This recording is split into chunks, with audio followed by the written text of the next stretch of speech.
Yang saya ambil sikap begini ini kerana saya ambil pendekatan yang sangat sabar. Saya minta supaya selesai dengan baik. Tak apalah nak bagi ganti rugi. Tak mengapalah bagi tempat pindah. Ya? Jadi yang kelompok Islam yang ekstrim maki saya. Kerana dia kata saya ini tunduk kepada tuntutan Hindu.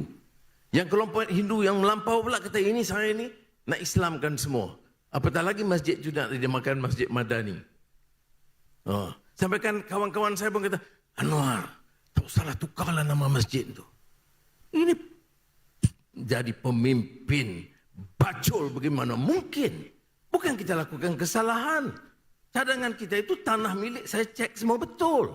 Mesti ada pendirian.